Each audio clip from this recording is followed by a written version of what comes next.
This is a fictional story inspired by real life. What would you do if the love of your life appeared in front of you after 14 years and you were serving the table at a party where he was the guest of honor? Not as the young woman he promised to love forever, not as the fiancée he swore never to abandon, but as a maid in a dark uniform with a tray in her hands and her head bowed, invisible among the other servants, like someone who has learned that invisibility is the only protection the world has left to offer. It was exactly this that Catherine Bennett faced that cold October night in a brightly lit ballroom in London when her eyes met those of Sebastian Montgomery for the first time in 14 years, and the entire world came to a sudden, breathless halt.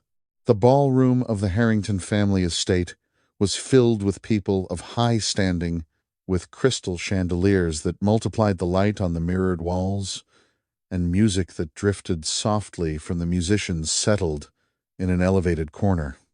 Catherine circulated among the guests with the silent efficiency she had learned over years of hard labor, the tray balanced on her arm, her eyes downcast, and her steps measured with precision. She was good at this. She knew how to be invisible in a room full of people, how to pass through conversations without disturbing a single word, and how to serve with a discretion so perfect that the guests took the glasses without even looking at who offered them. That night, as on so many others, she was just another servant in a house of the wealthy, and she had no idea he was there. She would never have imagined it. London was a long journey from Oakshaven, the quiet town where everything had begun, and everything had ended 14 years earlier. It was a different city, a different event, and a completely different life from the one she had known when she loved him openly and the future seemed to belong to them by divine right. For this reason, she walked without caution, moving with the secure routine of someone who has made the same journey hundreds of times, until she crossed the center of the hall with the tray in her hand, and her eyes happened to land on him on the far side of the room. Her body reacted before her mind could even process the image. The tray trembled, and her fingers gripped the metal with a force that would surely leave marks on her skin for days. Sebastian Montgomery was standing by the high windows that looked out onto the frost-covered garden, conversing with two men of influence with that noble posture that she would recognize in any room in the world. His shoulders were straight, his head was slightly tilted to one side when he listened, and his right hand was closed behind his back, in a habit she remembered from their youth. He was taller than she recalled, or perhaps it was just his posture, that air of authority that 14 years of holding a high title had made even more solid and imposing. His hair was darker now, with threads of silver at the temples that the candlelight revealed with cruel clarity. 14 years had passed over him like they pass over fine wine, deepening what was already there, and adding layers of complexity to his features. Catherine averted her gaze immediately and continued walking without altering her pace, using a discipline that cost her every ounce of strength she possessed. In that moment, she calculated the distance to the back door, calculated the fastest route between the groups of guests, and thought of the excuse she would give to the housekeeper who had hired her for the night.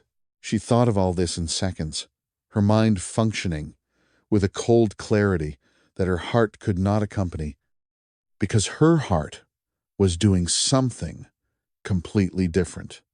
It was recognizing that man with an intensity that 14 years of silence had not weakened even a little bit. It was at that moment that Sebastian turned around. There was no reason for him to turn in that specific direction. No noise that should have called him, only that instinct that some people have of sensing when they are being observed by someone who truly knows them. His eyes swept the room and found hers with a precision that seemed impossible in a room so crowded. Catherine saw the recognition ignite in his face like a candle being lit in a dark cellar. She saw his body turn toward her with a clear and undeniable intention, and she did the only thing her body allowed her to do in that moment. She turned her back and walked toward the exit as fast as she could without actually running, desperate to disappear back into the shadows of the service hallways. 14 years earlier, Catherine Bennett was 20 years old, and the world seemed made of infinite possibilities and golden sunlight. She lived with her parents in a house with high windows in Oakshaven, the daughter of Earl Edward Bennett, a man of respected name and modest resources, with a rose garden that her mother tended with a dedication that bordered on a conversation. She was a young woman of dark hair and a rare smile, the kind of smile that, when it finally appeared, illuminated everything around her because nobody expected such warmth from someone so quiet. She studied, she read, and she helped her father with the accounts of the lands with a precision that filled him with pride, living with the quiet seriousness of someone who does not yet know that the world can be cruel, but already suspects it might be. Sebastian Montgomery was 22 years old and was the heir to the Dukedom of Ashbourne, educated for sobriety and for command, taught never to demonstrate what he felt, because dukes do not bend under the weight of emotion. He rode through the lands of the estate with a regularity that the tenants knew and respected, fulfilling his obligations with the precision his father demanded. He lived with the certainty of someone who knows exactly the place he occupies in the world until the day he stopped his horse in the middle of a street in Oakshaven because he saw a young woman arguing with a merchant without raising her voice, but with a dignity that made him forget where he was going. "The price was agreed upon last week, and you know it very well," she had said with a calm that cut deeper than any scream could have managed. The merchant had stepped back, looking embarrassed and small, and she had thanked him with a slight tilt of her head. She turned to leave, and her eyes met Sebastian's without surprise, only with a quiet evaluation that left him speechless for the first time in many years. He returned to that street 3 days later with the excuse of checking the market records, lying with a naturalness that surprised even himself. He walked among the stalls until he saw her on a balcony watering pots of basil, and he stood in the middle of the street for far too long just watching her. The months that followed were the most vivid Sebastian had ever known. They met at the local library on Thursday mornings, both pretending it was a coincidence of timing and interest. They walked through the fields after Sunday service, with the wheat standing high and the swallows cutting through the blue sky like sharp blades. He bought a bundle of lavender one December afternoon and offered it to her with a naturalness that he only later understood as a bold move for someone of his station. "Thank you, Your Grace," she had said. "Sebastian?" He corrected for the first time, letting the title fall away like useless armor. She repeated the name in a low voice, like someone testing the weight of something new in her mouth, and he felt that something had changed between them in an irreversible way. One April afternoon, Sebastian presented himself at the Bennett house with his hat in his hand and his heart in his throat, and asked Earl Edward for his daughter's hand in marriage. The Earl kept silent for a moment that seemed like an eternity, and then he nodded his head, his eyes shining with a pride he tried to hide but could not. Catherine was in the rose garden when Sebastian found her and said, without a prepared speech, that he did not know how to live well without her presence and did not want to learn. She looked at him with eyes full of tears that did not fall, and said yes with a voice so low he had to step closer to make sure he had heard correctly. They became engaged in a spring of purple jacarandas, with the town of Oakshaven knowing before the official announcement because small towns always know these things before the words are even spoken. Sebastian visited the Bennett house 3 times a week, sitting at the dinner table and learning little by little how to be part of a family where people loved each other without ceremony or hidden agendas. One May afternoon, sitting on the terrace while Catherine's mother played the piano inside, she rested her head on his shoulder and whispered that she was afraid of this ending. Sebastian intertwined his fingers with hers and responded that it would not end, that he would not allow it to happen. They were young, and they truly believed that such a thing was possible to control. However, the summer brought the first signs of the storm that was about to break. Duke Roland Montgomery, Sebastian's father, called his son to Ashbourne Estate one June morning, with the posture of a man who had already made a decision and was not there to discuss it. "This union will not occur," he said with the voice of one who commands and does not expect a reply. The Bennett family has nothing to offer us, and you will end this immediately." Sebastian said no to his father for the first time in his life, and that single word cost him weeks of frozen silence within the palace, and messengers sent to Catherine that were intercepted before they could ever reach her. The Duke moved behind the scenes with the skill of one who had exercised power for decades. He began to destroy the Bennett family in a way that was systematic and invisible to the naked eye. Debts were manufactured.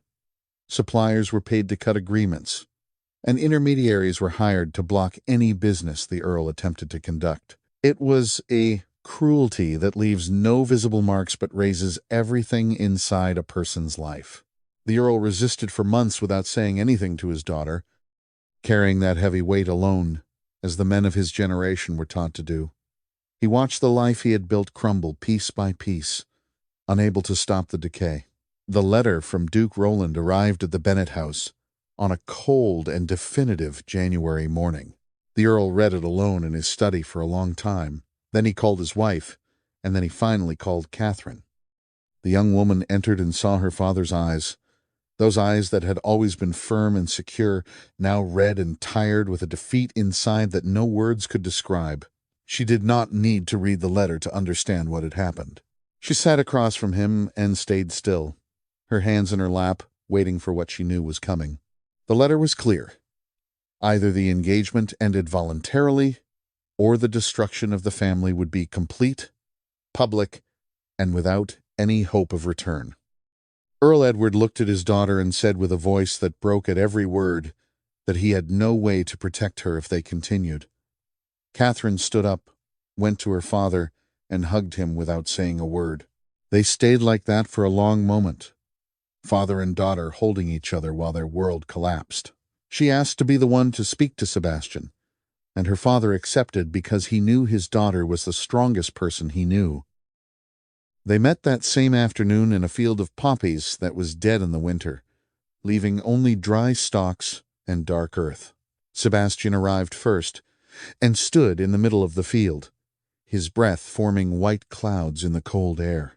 When he saw her arrive, the smile that began on his face died before it could even be born because the way she walked told him everything before she even spoke. She was direct, without crying, using a calm that cost her everything she was. "The engagement has to end." "Sebastian," she said. He stood immobile, refusing to accept it, asking if she was the one deciding this alone. She responded that it was already decided, and took a step back when he tried to move forward, just one step, but it was enough to break something inside both of them at the same time. In the days that followed, Sebastian tried in every way to reach her, but his letters went unanswered and the door of the Bennett house remained closed to him. The fields where they used to meet on Sundays were empty and cold, and the Bennett family prepared their departure in silence. They sold what they could, paid what they owed, and organized a new life in a distant city where they could start over far from the shadow of the Montgomery family. They left no forwarding address. On the morning after they left, the house was empty, and Sebastian, who arrived at that street at dawn, stood in front of the closed door in a silence that would last for 14 years. And before we continue, dear listeners, I need to stop here for a moment because my heart is tightening in a way that I am sure you are feeling too. Catherine loved Sebastian, and Sebastian loved Catherine, and a cruelty that was not theirs separated two hearts that were made to be together. I really want to know where you are watching from right now. Is it morning, afternoon, or night? Is it cold or hot there? Are you on the sofa with a cup of tea or in bed before sleeping? Tell me in the comments. I love to imagine each of you in your corner of the world following this story. And tell me also, is it the first time you are here on the channel? If it is, you are very welcome to our family, a place made of stories that touch the soul. If you have been part of the family for a long time, thank you for never abandoning me. Before we continue, leave that like for me. It costs nothing and means the world because it tells me it is worth continuing to create stories like this full of truth and love. So let's go back, because what happens now in the hallway of that party is going to change everything. Catherine walked through the service door of the ballroom with the tray still in her hands and moved down the side hallway with firm steps that hid what she carried inside. She entered the kitchen at the back, placed the tray on the table with care, and went to find her coat and the small bag she had left before starting her service. She needed to leave. She needed to go before he crossed the room and found her, before she had to look at that face up close and pretend they were two strangers when there were 14 years of a history between them that the world never saw end.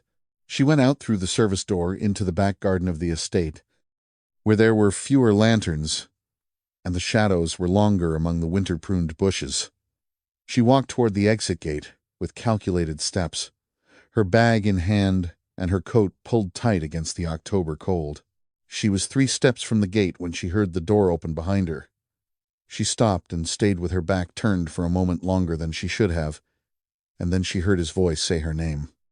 It was that voice that had not changed, deep and direct, sounding like something that had been kept in storage for too long and came out with great effort. She turned around with an expression she had constructed in those 3 steps of distance, a face that was closed and quiet, like a window blocked from the inside. Sebastian was standing by the door with his overcoat over his formal suit, his eyes fixed on her with an intensity he did not even try to hide. He was closer than she expected, and there was in his face a mixture of recognition and something she did not want to name because naming it would be dangerous. "Your Grace," she said with a slight tilt of her head. The words fell between them with the weight of an accusation that she could not hide. "Do not call me that," he said with an intensity he could not contain. "You never called me that before." She lifted her chin slightly and told him that things change. He took a step toward her, and she did not retreat. She stayed firm with a composure that cost her everything she had. "I searched for you," he said, telling her that he had sent people and traveled roads for years, only to find that her family had vanished without a trace. Catherine listened without blinking, and when he finished, she responded with a calm that cut like a blade. "Families that are destroyed learn how to leave no trace," she said. The accusation was clear and deliberate, and she did not back down. Sebastian stood immobile, feeling the weight of those words settle into his bones. "Catherine, what happened?" he asked. She raised her hand, a small but definitive gesture that stopped him mid-sentence. "You do not need to explain anything, Your Grace. It has been 14 years, and each of us has followed our own path." She looked at him for a second. That was far too long to be indifference, and in that second was everything she could not say in that dark garden of a city that belonged to neither of them. Then she said good night, turned, and walked through the gate without looking back, disappearing into the London street with firm steps until she turned the corner. Only when she was alone in the dark street did she stop, leaning against the wall of a building and staying there for a moment with her eyes closed and her heart beating in a way she recognized and feared.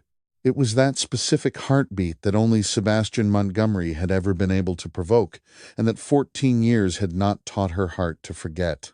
She loved him. She still loved him with an intensity that embarrassed and scared her at the same time because he was the son of the man who had destroyed her family. Her father had died with that silent defeat in his chest, and her mother was battling a long health struggle in a small house in a coastal town called Cliffhaven. How could her heart love the one who had cost her everything? There was no answer, only the cold night and the sound of her own steps as she resumed the path to the boarding house where she slept, far away from the ballroom where Sebastian still stood. Sebastian returned to the ballroom after Catherine disappeared, and spent the rest of the night responding to questions with the automatic courtesy of a man educated for it, while inside he was in a completely different place. He smiled when necessary, raised his glass and toasts, and remembered nothing of what was said or the faces he saw during those hours. He only saw the dark dress of the maid, the hands that held the tray with a firmness he had recognized before he even saw her face, and that look in the garden that was cold on the outside and devastating on the inside. Catherine was working as a maid at a party. The daughter of Earl Edward Bennet, the woman he had promised to love forever, was serving drinks at an aristocratic gathering in a dark uniform, with her head bowed. And yet, even in that condition, there was in her posture the same dignity he had seen for the first time in an oak-shaven street when she argued with a merchant without raising her voice. She had not lost it. She carried it in another way now, deeper and harder, forged in years of things he did not know but could well imagine, and that hurt in a way he did not expect. When the last guests had left, and the servants began to extinguish the candles, Sebastian asked the host for information about the agency that had provided the staff for the night. The man said they came from Cliffhaven, hired by a local family for the event. Cliffhaven. Sebastian repeated the name in silence, memorizing it like a set of coordinates he would need later. He left the estate and stood in the gardens with the cold October air on his face, the frost beginning to form on the stone path, and he stayed there for a time he did not measure. There was an accusation in Catherine's words that he could not get out of his head. Families that are destroyed learn how to leave no trace. Destroyed, not abandoned, not moved away, not fled. Destroyed was a word chosen with care, the kind Catherine always chose, and there was in it a direct accusation that pointed to something he could not yet see completely, but felt must exist. Her family had gone bankrupt, he knew that, but the way she said that word in the dark garden indicated that the story was more complex than a family that simply lost its money. He returned to the place where he was staying and spent the night sitting at the table of his room with a single candle, not sleeping, not writing, only thinking. He thought of the months before the separation, the pressures his father had exerted, and the weeks when his messengers were intercepted. He thought of the way his father had announced her departure as something definitive, claiming she had left because she did not love him as much as he loved her, with a certainty that at the time hurt too much to question. And he thought of the word destroyed that remained there, immobile and heavy as a stone in the middle of a path that needed to be examined before he could move forward. When the sun began to enter through the slits in the windows, Sebastian had already made a decision. He called the valet who had traveled with him and told him they were leaving for Ashbourne that very day. There were documents from his father's legacy that he had never read with enough attention. There were folders kept in the study of the estate since the death of Duke Roland 7 years earlier that he had never opened because he had no reason to do so.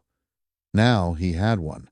And there was also a town called Cliffhaven, where a woman in a dark uniform was returning after a night of work to care for an ailing mother, unaware that the man she had loved 14 years ago was about to discover a truth that would change everything for both of them. Sebastian arrived at Ashbourne on the second day of the journey, dismounting before the groom could even take the reins and entering the house with the determination of one who has not come to rest. He crossed the hallways with direct steps, passing the dining room and his own study, going straight to the back of the first floor where his father's room was located. Nobody had opened that room since the death of Duke Roland 7 years ago. The key was where it had always been, in a desk drawer in the hallway. Sebastian opened the door, stepped into the heavy, closed air of the room, lit the lamps and began to search. The folders were in a dark wood chest against the back wall, organized by year in the secretary's careful handwriting. Sebastian found the year Catherine had left with a speed that surprised him, as if that folder had been waiting to be found and knew the moment had arrived. He opened it with calm hands that were the only thing he could control and began to read, sitting on the edge of his father's bed while the lamps cast long shadows on the walls. What he found in the first pages were records of common business, but halfway through the folder, the tone changed. There were documents that should not have existed, records of payments to intermediaries he did not recognize, and instructions written in Duke Roland's unmistakable hand to suppliers in the Oakshaven region to cut agreements with the Bennet family without explanation. Then There were debts presented to the family with values that seemed legitimate, but were manufactured with a bureaucratic precision that made everything even colder to read. Sebastian read every page slowly, twice, with that methodical attention he had learned to apply to the affairs of the dukedom, but this time it required a different kind of effort. What he was reading was not abstract numbers, it was the systematic destruction of a real family. Catherine's father, who had died with that silent defeat in his chest, had not lost his money by chance or bad management. He had been destroyed deliberately, piece by piece, by someone with enough power and a complete lack of conscience. At the back of the folder, on a separate sheet written in his father's hand, he found the final instruction. It was addressed to a messenger, stating that if the son continued to look for the young woman, he should be given the information that she had left of her own will because she never loved him as he loved her. It was written with the coldness of someone documenting an administrative decision. Sebastian read that line 3 times, and then stayed in silence for a very long time in the closed room. The fire in the small hearth went out before he stood up. He stayed in the growing cold with that paper in his hand, looking at his father's handwriting that he had known since childhood, and felt the anger arrive slowly and heavily. It was not the kind of anger that screams. It was the kind that settles in and changes the way you breathe. His father had manufactured the debts, destroyed her family, and then lied to his own son to ensure the separation was definitive. These were 2 distinct cruelties executed by the same hand, and both had been perfect in their execution. Cliff Haven was a small coastal town, far enough away to disappear and large enough to offer work to those who needed it. The Bennett family had arrived there on a February afternoon with 2 suitcases, very little money, and a dignity they refused to lose despite everything. They settled in a 2-bedroom apartment on a narrow street near the harbor, with small windows that let in little light and stone walls that the winter air could easily penetrate. Earl Edward looked at those walls and said it was a beginning, and Catherine believed him because she needed to. Her father found work as a clerk in a law office, copying documents with the careful handwriting he always possessed, receiving a modest salary that covered the essentials. Catherine began working as a domestic in the homes of well-off families in Cliff Haven, rising before dawn to iron sheets and serve at tables, also accepting work at parties when it arose because the pay was better. She did not complain. She learned quickly that complaining feeds no one, and that dignity is not in what one does, but in the way one does it. She served with the same composure with which she used to receive guests, and the families who employed her respected her in a way they could not explain. Her father died 4 years after they arrived. The doctor said it was his heart, but Catherine knew it was more than that. It was the accumulated shame, the weight of an honorable man who had learned to live in a dimension that was not his own. He had been destroyed on the outside and never allowed them to destroy him on the inside, but he paid for that effort with his body. He died in the early hours of a winter morning, silently, as he had lived his last years. Catherine organized the burial with what little they had, standing by her mother's side during the ceremony without bending her knees, and only cried when she got home and closed the door of her room. She cried for everything at once, for her father, for the life they had, for the love she had lost, and for the injustice of it all. After the mourning, reality became even heavier. Her mother began to grow weak with a slow illness that advanced without haste, but without stopping, and the costs of doctors and medicines added to the rent and food. Catherine increased her workload, getting up before the sun and returning late, accepting every job that appeared even when she was exhausted. There were nights when she sat at the table after her mother fell asleep and stayed in silence, looking at the medicines lined up on the shelf. In those nights her exhaustion lowered its guard, and Sebastian returned without being invited, with that specific clarity of things that never truly disappear. She loved him. She knew she loved him, and she hated herself for it, with a regularity that was part of her routine. How could she love the son of the man who had destroyed her family? How could her heart be so disobedient to her reason? For a long time, She had built an explanation that she used as a wall when her thoughts threatened to go too far. She told herself he knew. He was the son of the Duke. He lived in the palace. He had access to everything his father did. He knew and had done nothing. He had chosen the title and the inheritance over her. It was an explanation that hurt, but kept everything in place and allowed her to stand without asking questions that had no answers. She was 34 years old when Mrs. Harrington contacted her for the party in London. The pay covered 2 months of medicine, and Catherine accepted without hesitation, leaving her mother in the care of a trusted neighbor. She never imagined that the party would change everything. She never imagined that the man she had tried not to think about for 14 years would be on the other side of a ballroom looking at her as if 14 years had been only a long afternoon. And she never imagined that the wall she had built with such care was about to begin to crack, not all at once, but slowly, as walls built on a lie eventually do. Sebastian set out for Cliff Haven 3 days after finding his father's papers. After spending those nights rereading the documents and understanding that a letter would not be enough. A letter could be returned unopened or burned, as cold as Catherine's good night in the garden. What he had to say must be said face to face, with her eyes in his so she could see the truth before deciding anything else. He rode for 2 days, sleeping little, and arrived in Cliff Haven at the end of a cloudy November afternoon with the chill of the journey clinging to his clothes. He found the street that his investigator had described after a week of discreet research, a building of dark stone walls with small windows on a narrow street.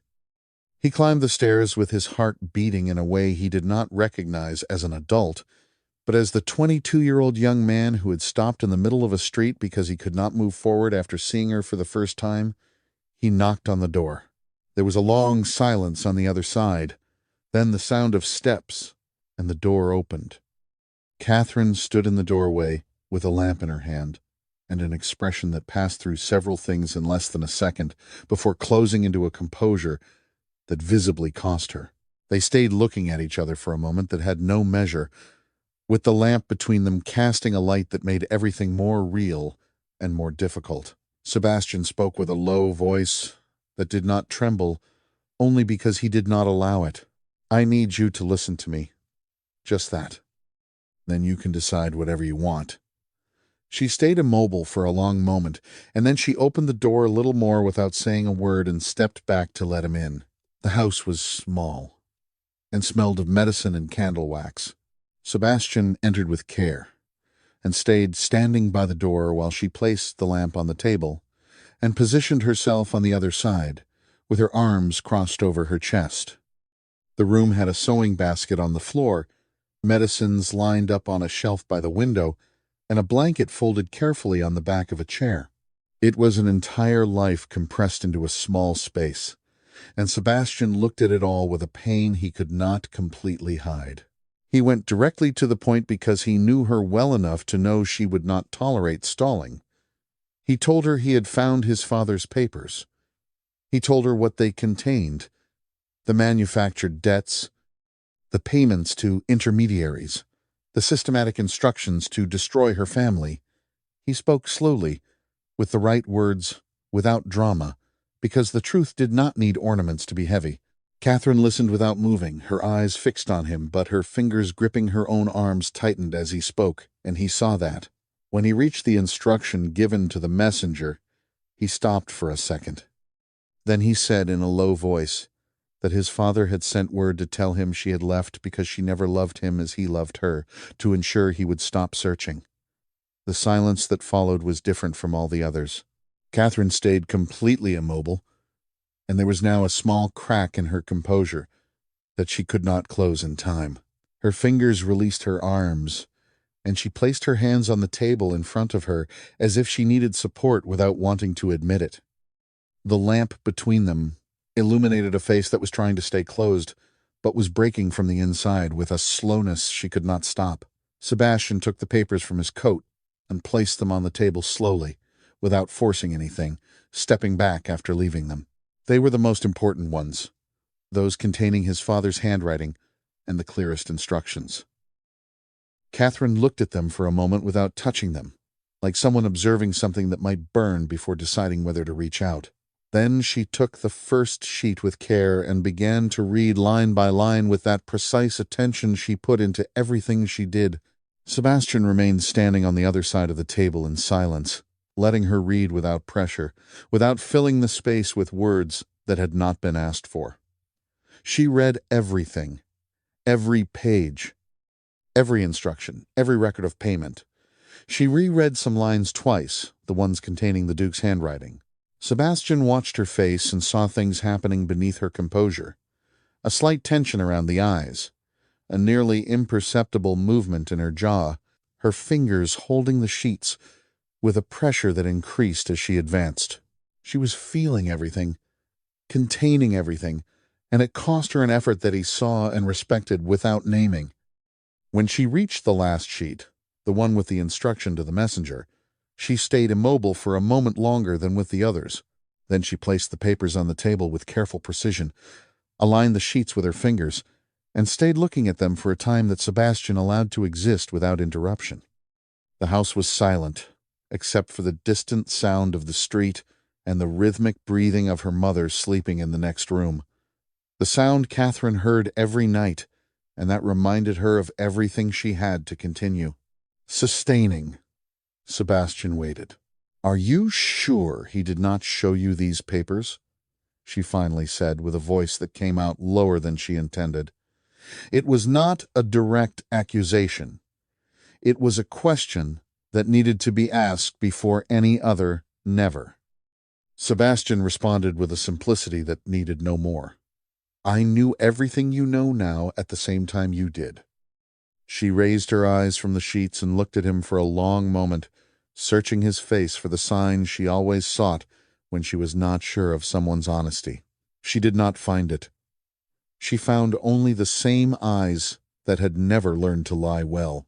"My family was destroyed," she said, with that low voice that was not crying but carried inside the weight of everything that crying cannot contain.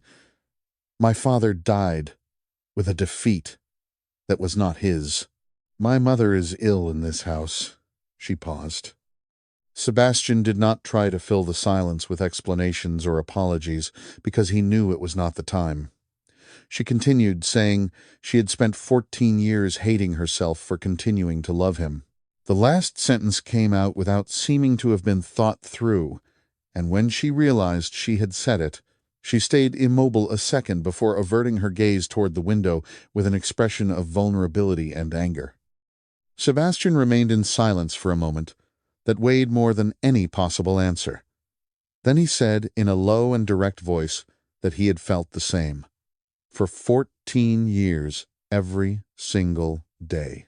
She continued looking toward the window without turning around. The silence between them was different now. Not the hostile silence of the last few weeks, nor the void of two strangers. It was the silence of two people who had just recognized something at the same time and still did not know what to do with it. Then she said, with a voice that was back under control, that he needed to leave now. And Sebastian understood that it was not rejection. It was the limit of what she could contain before breaking in front of someone. Sebastian left Catherine's house and stayed in the dark street of Cliffhaven with his coat buttoned to his neck and his breath forming white clouds. The window of the apartment was lit. He looked at it for a moment, then began to walk aimlessly through the streets of the small town with his hands in his pockets. It was not relief that he felt when she said she had loved him for 14 years. It was something more complex and painful, the awareness of everything they had lost, and the fact that love alone did not give any of it back. Catherine stayed sitting at the table long after he was gone, with the papers in front of her. The flame of the lamp cast shadows on the walls, and from the bedroom came the breathing of her sleeping mother. She reread the documents a second time, slower, line by line. The handwriting of Sebastian's father was unmistakable. The instructions were clear, and the cruelty was documented with a coldness that left no room for reasonable doubt. And then came the most difficult part. If Sebastian's father had lied to his son, then Sebastian had lived 14 years with that lie too. He had searched. He had sent people the things he said in the garden that she had heard with built-up coldness, returned now with a completely different weight. Catherine felt something tighten in her chest, with a force that surprised her, not anger, but pain for everything that had been stolen from both of them by the same signed documents. But the pain did not erase her distrust completely. Catherine was a woman who had learned with effort that the world is not fair and that people say what they need to say to get what they want.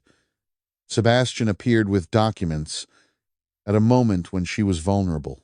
The papers seemed real, but 14 years of life built on a conviction do not dissolve in a single night just because someone appears at the door with an explanation. Her heart wanted to believe, but her reason asked for caution, and there was something that troubled her that she could not resolve. Father Matthew, back in Oakshaven, had tried to speak to the family before their departure, and her father had never let him in. What did he want to say? She went to her mother's room before going to bed, as she always did. Mrs. Bennet was sleeping with somewhat agitated breathing, her face paler than it should be, but calm. Catherine sat on the edge of the bed for a moment and looked at her, that face that had aged too quickly, those thin hands crossed on her chest. She thought of her father, buried in a cemetery in a town that was not his own. She thought of the years of work, of the hands she no longer recognized as her own when she looked at them at night. And she thought of Sebastian 2 streets away in some inn with that look that disturbed her more than she wanted to admit. She fell asleep late, and her sleep was restless, full of dead poppy fields and a man standing in the middle of them looking at her with an expression she could not decipher. The next morning, Catherine opened the living room window to ventilate and saw Sebastian on the other side of the street. He was leaning against the wall of a building with his hands in his pockets, looking at her window without hiding. He was not trying to hide.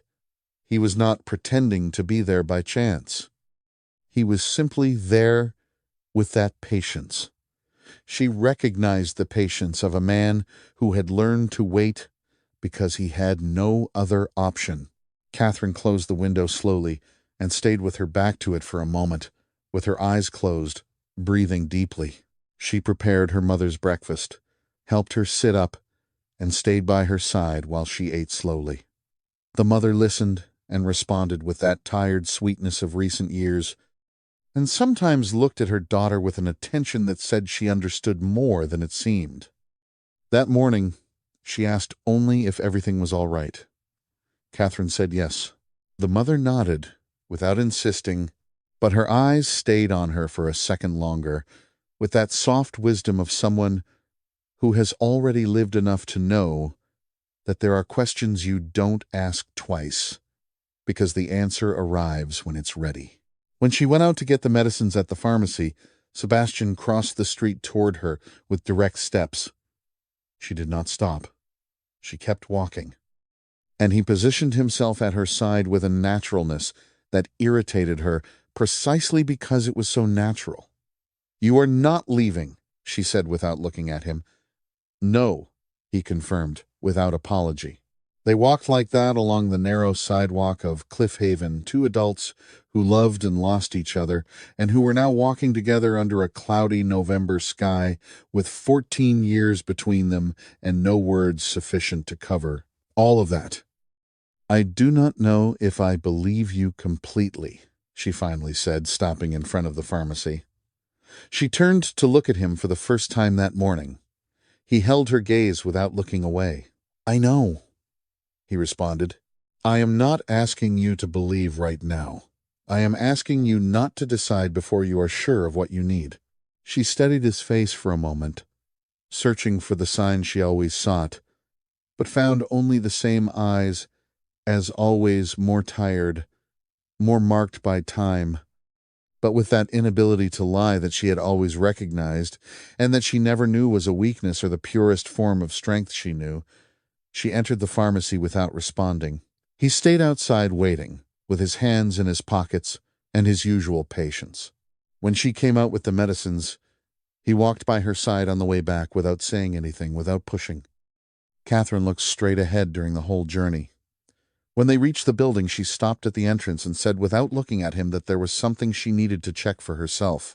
Father Matthew from the parish in Oakshaven tried to talk to our family before we left, she explained. My father never let him in. I never knew what he wanted to say. She made a pause that contained a decision already made. I need to go to Oakshaven. Sebastian stayed immobile. She went up the stairs without saying anything else, and he remained in the street looking at the closed door with the certainty that whatever happened in that town would decide everything else. Catherine spent the next night more awake than asleep, with the ceiling of the small room over her, and the weight of everything she knew and everything she still did not know distributed in her chest like stones of different sizes. Sebastian's papers were on the living room table where she had left them, and she did not need to reread them to see them. She knew every line by heart. The handwriting of Sebastian's father was unmistakable. The instructions were clear, but there was a piece that was missing, a loose thread she could not ignore. And as long as that thread stayed loose, she could not settle completely in any direction.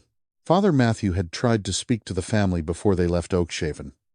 He had knocked on the door, and her father had not let him in. At that time she had not questioned it because there was too much chaos in those days, too much pain and too much urgency to leave before the situation got even worse. But now that detail returned with an insistence that would not leave her in peace. A parish priest does not knock on the door of a family that is leaving for trivial reasons. There was something he wanted to say and never did, and that something could confirm what Sebastian's papers showed or could reveal a layer of the story that neither of them knew yet. She got up before dawn, prepared her mother's breakfast in silence, and when Mrs. Bennet woke up and found her already dressed with the small suitcase at her feet, she asked with that calm voice she used for important things if she was going to Oakshaven. It was not a question. Catherine looked at her for a moment and said yes, that she needed to check something before she could decide anything else. The mother stayed silent for an instant, her clear and attentive eyes placed on her daughter with a depth Catherine knew well, and before which she never managed to hide anything completely. Then she said to go, and to not return until the truth gave her the courage to do so. The trusted neighbor stayed with her mother during the 3 days of the trip, as on other occasions. Catherine left money for the medicines, organized the instructions with her usual precision, and left home on a cold November morning with the small suitcase and a heart divided between what she knew and what she still needed to confirm. Sebastian was in the street when she went down the stairs, leaning against the wall of the building across the street with his hands in his pockets. She stopped for a moment upon seeing him. He said nothing, neither did she. Then she began to walk toward the square where the coach left once a week, and he stayed standing in the street watching her walk away with an expression she did not see but that existed nonetheless. The coach departed at noon with 4 passengers, 2 merchants, and an older woman who fell asleep before even leaving Cliff Haven. Catherine settled by the window and watched the landscape changing as the town was left behind. The fields between hills covered with pines, the small villages with smoke coming out of the chimneys, the gray sky that promised rain but kept postponing it. She had 2 days of travel ahead of her, and enough time to think, which was exactly what she did not want to do in excess, because thinking without having the missing information was building on sand. She looked out the window and let the landscape pass and thought of Sebastian not with her mind, but with that deeper part where decisions are made before they are thought. She thought of the way he had remained standing on the other side of the table in her house without pushing, letting her read without demanding anything. She thought of the patience with which he had waited in the street the next morning, leaning against the wall like someone who knows he can do no more than be present. She thought of his voice when he said that for 14 years, every single day, he had loved her, with that simplicity that needed no ornaments to be real.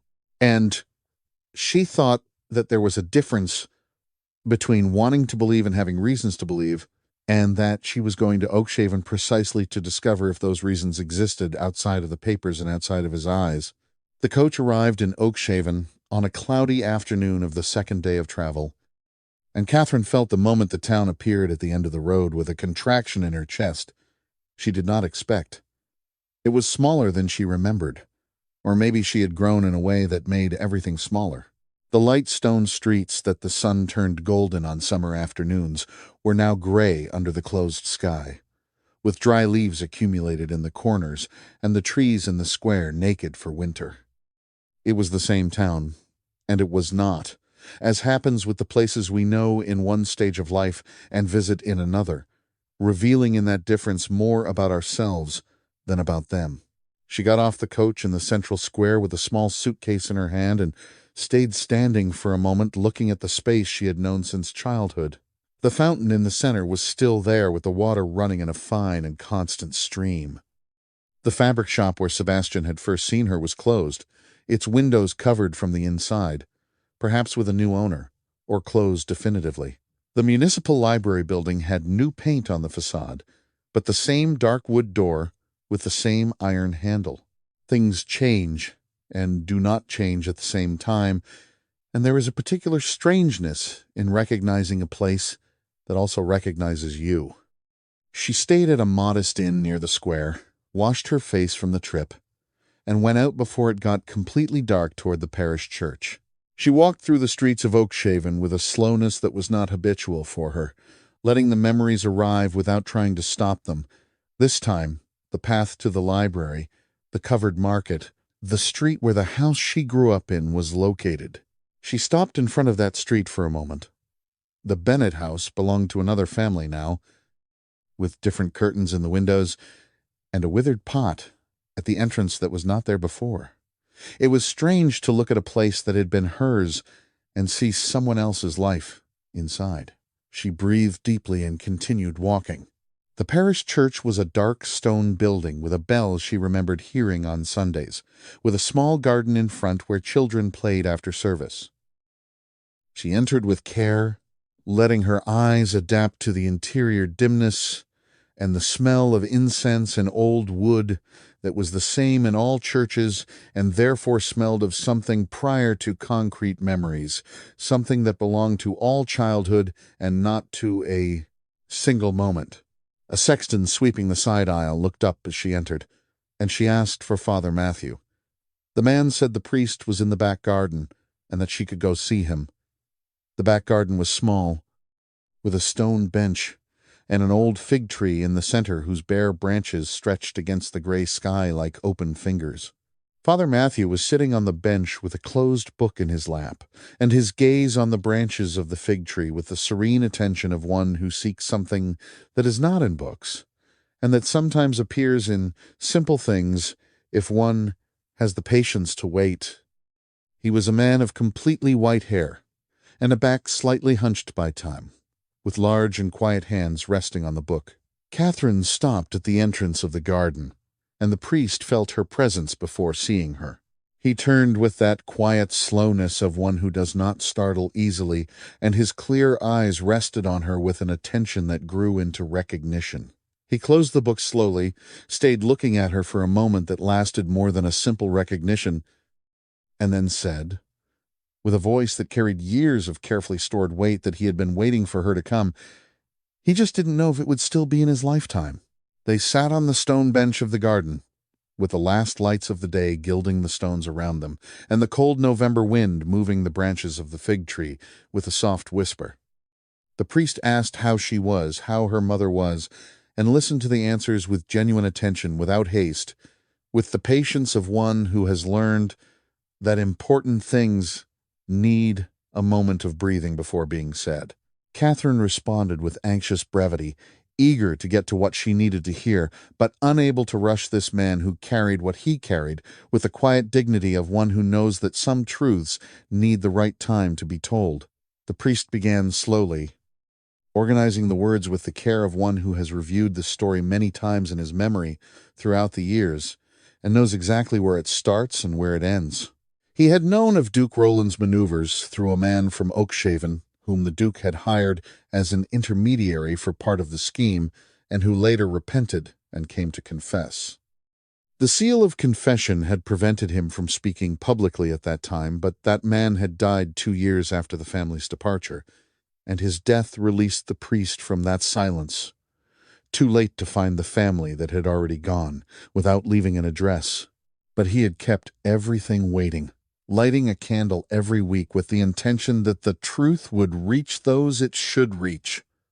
And I tried to speak with you before you left, the priest said with a voice that carried an ancient guilt. I knocked on your door, and you did not open. I understood later that your father did not want more complications, that he wanted to leave quickly and without more stories. I understand, but I carried for years the weight of not having insisted more, of not having found another way to reach you. Catherine stayed in silence with her hands together in her lap, looking at the stone floor of the garden. The wind moved the branches of the fig tree over them, with a sound that seemed like breathing. And Sebastian? She finally said with a voice that did not reveal the direction of the question. The priest looked at her for a moment before responding, like someone evaluating the weight of what he is going to say and confirming that the person in front of him is prepared to receive it. Sebastian never knew anything, he said with a clarity that left no room for doubt. Of that I can speak to you with certainty, because I saw him here in this same church, weeks after you left, kneeling on that front bench for an hour with his head low and his fists closed on his knees. He paused.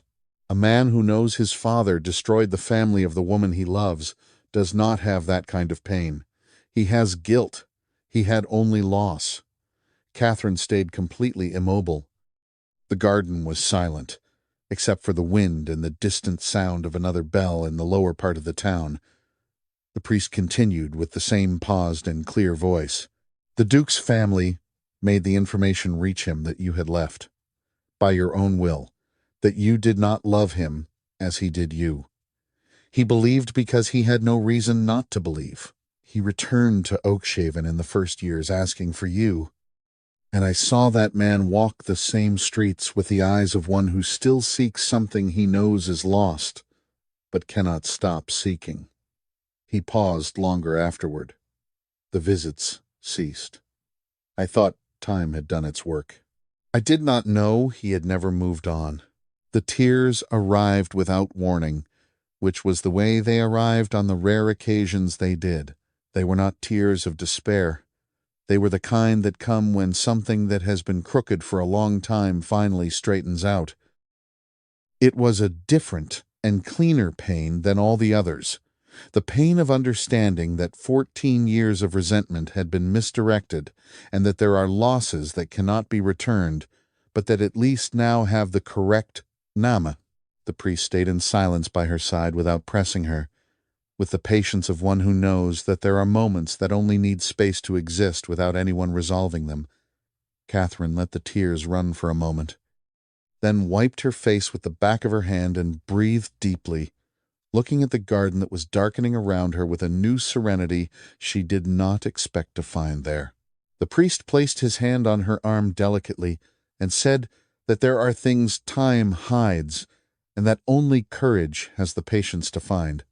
Go, my daughter, and this time do not let fear decide for you. Catherine looked at him for a moment, nodded, without being able to speak, and got up from the stone bench. And I need to stop here for a moment, my dear family, because this story is touching my heart in a way that words can barely describe. Catherine went to Oakshaven alone, listened to the truth from a source that had nothing to gain from it, and now knows with a certainty that does not come from the papers or from Sebastian's eyes, but from a neutral witness who carried that weight for 14 years that he never knew, that both were victims of the same lie.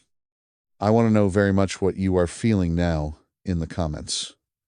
Tell me what you would do in Catherine's place. Would you go back to him after everything? Could you forgive 14 years of suffering, even knowing he was not at fault? Write forgiveness or new path in the comments. I love reading every word you leave here because it's what tells me this story is arriving where it should, straight to your heart. And since we are together in this very special moment, leave that like for me. It costs nothing and means the world because it's what tells the channel that it's worth continuing to create stories like this, full of truth and love. Thank you for being here. Let's continue because Catherine still has a road to travel before reaching Sebastian. Catherine returned to the inn with a step slower than usual. Not from fatigue, but from that kind of light weight, that relief sometimes brings the weight of one who has dropped something they had been carrying for a long time and still doesn't know how to walk without it. The street was almost empty at that hour, with only some men at the door of a tavern on the corner and a woman closing the shutters on the first floor of a house. Cliffhaven was 2 days from there. Sebastian was 2 days from there.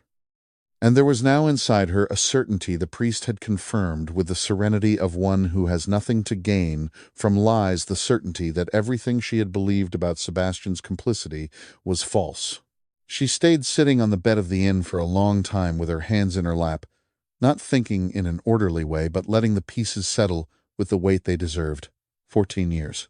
14 years of a conviction that was a lie, built by the same hand that had destroyed her father's family, executed with the same bureaucratic coldness the papers documented. Sebastian's father had stolen everything he could steal: the lands, the money, the honor, and then he had also stolen the years they could have had, feeding each of them a false version of the other so that neither would continue seeking.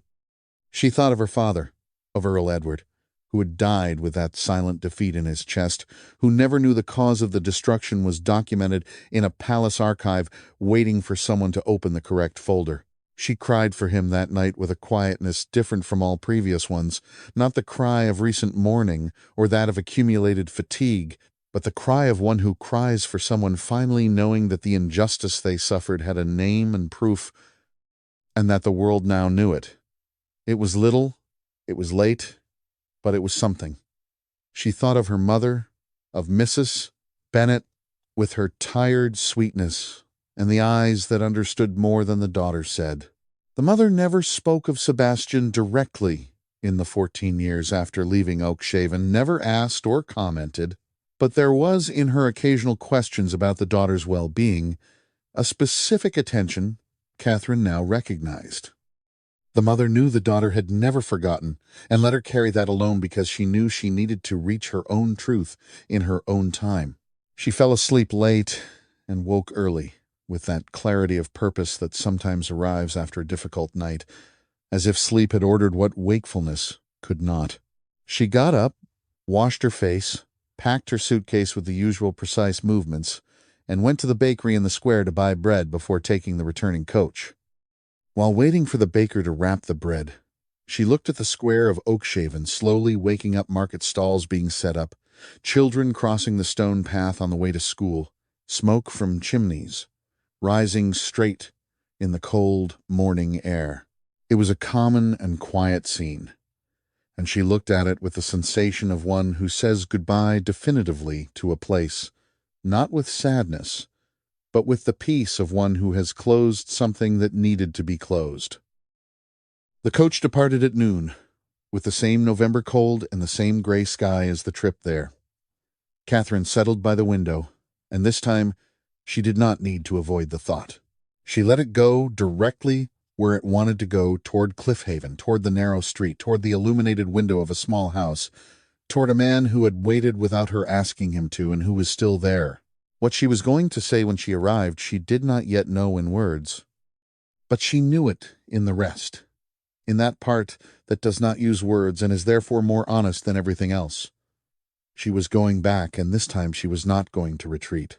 The coach arrived in Cliffhaven at the end of the second day, with the sun already low on the horizon and the streets of the town covered by the orange light of sunset that made everything softer and more real at the same time. Catherine got off with the small suitcase and breathed the air of Cliffhaven that smelled of chimney smoke and earth wet from recent rain, and began to walk toward her street with steps that had a different quality from those she had used when leaving, not faster or slower, but different, as when the weight being carried does not change in quantity but does in nature, and the body carries it another way. She turned the corner of the street and stopped. Sebastian was sitting on the steps of her own building with his elbows on his knees and his head slightly tilted, like someone who has waited so long that he no longer needs to pretend he is not waiting. He was not looking toward her when she turned the corner. He was looking at the stone floor with that empty concentration of one who thinks without thinking of anything concrete. He looked up upon hearing the steps, and recognition appeared on his face with a speed he did not try to hide. He stayed immobile for a moment, studying her face in the sunset with an attention that did not dissemble. Catherine stopped 2 steps from him. She looked at him sitting on those steps, the Duke of Ashbourne with the wrinkled clothes of days of waiting, and those eyes that never learned to lie well, and felt something release inside her chest with a softness she did not expect. She said nothing immediately, neither did he. They stayed like that for a moment that had the weight of 14 years and the lightness of something that finally lands after having flown too long without knowing where to land. "I went to see Father Matthew," she said finally, with a calm voice that carried within it the firmness of one who has reached a conclusion after a long road. Sebastian stayed immobile with his eyes fixed on hers without trying to anticipate or fill the silence. "He confirmed everything," she continued. "He knew what your father did. He tried to speak with us before we left." She made a brief pause. "And he said he saw you in Oakshaven weeks after we left, kneeling in the church for an hour." Sebastian closed his eyes for a second, as if those words reached a place inside him that had been closed for a long time and needed an instant to open without breaking. When he opened them, there was moisture in them he did not try to hide. "Catherine," his voice came out with that low tone he used when there was nothing more to filter between what he felt and what he said. "I did not know. I swear to you I did not know." She looked at him for a long moment. The face she knew by heart, and that time had made more serious, but no less recognizable, and said with a calm that this time was real and not constructed that she knew. They were 2 small words, and they contained everything that had changed the distrust that gave way to certainty, the pain that did not disappear but finally had the correct direction. Sebastian got up from the steps and stood in front of her, closer than in recent times. She did not retreat. There was a huge difference in that not retreating, and both felt it at the same time without needing to name it. He raised his hand slowly, and his fingers rested with care on her face. A question without words, to which she responded by closing her eyes for a second. Just a second before opening them, and looking at him with an expression that was, at once, the 34-year-old woman who had carried all that, and the 20-year-old girl who had said yes in the rose garden of Oakshaven. "You have to come in," she said with a voice that was not cold. "My mother is at home." Sebastian dropped his hand slowly, nodded, and went up the steps at her side. When the door of Catherine's house opened that November afternoon, it was the first time in 14 years that Sebastian entered a place that felt like home. The house was small and smelled of medicine and candle wax. Sebastian entered with care like one entering a space he respects before knowing it, and stayed standing by the door while she placed her coat on the rack and lit a second lamp on the living room table. The light doubled, and the room became visually warmer, with shadows retreating toward the corners and the objects in the room gaining a sharpness the dimness had hidden. It was a space that said everything about the life she lived. The sewing basket on the floor with the needles organized by size, the medicines aligned on the shelf by the window with a precision that admitted no carelessness, the blanket folded on the back of the chair with all the folds parallel. A whole life administered with rigor because rigor was what held everything in place when everything else did not. Sebastian looked at all that with a pain he did not completely hide, and Catherine saw that he was seeing more than the objects he was seeing, the years beneath the objects, and said nothing, because there was nothing that would diminish that weight without falsifying it.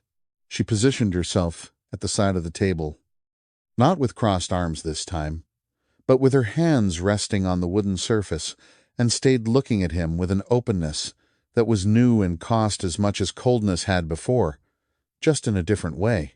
It was harder to be open than to be closed. Openness exposes.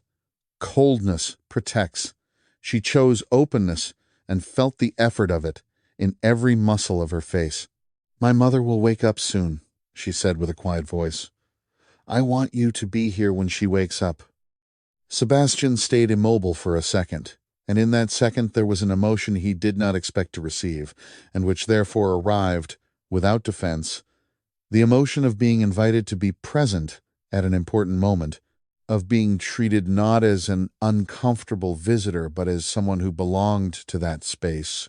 He nodded slowly without speaking and went to sit in the chair she indicated, with a gesture at the side of the table where the light from the lamp reached best.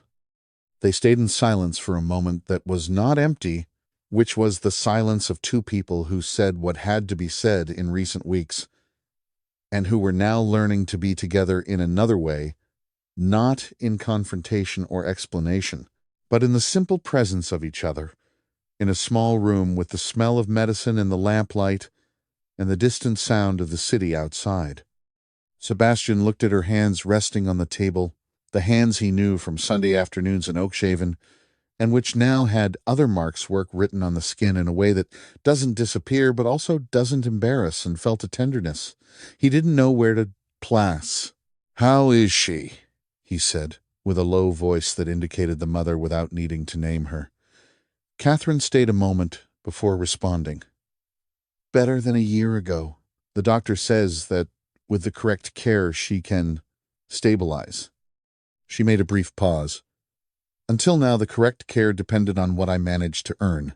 She said it without accusation, only as a fact, with the objectivity of one who learned to present reality without drama, because drama does not change numbers. Sebastian listened, and did not respond immediately, not because he had no answer, but because he knew she was not asking for a solution at that moment. She was just being honest, and her honesty deserved silence before anything else. From the room came the sound of a movement, the creak of the bed, slow steps on the floor. Catherine got up with the naturalness of one who has already made that movement hundreds of times and went to the room door.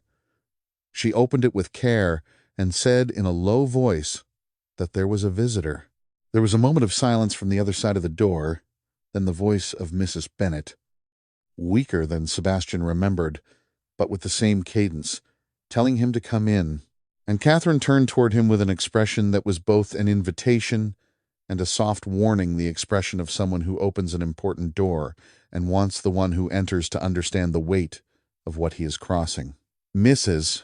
Bennet was sitting on the bed with a pillow behind her back and a blanket over her legs, with her white hair gathered simply, and the clear eyes Catherine had inherited open, with an attention the body's fatigue could not extinguish.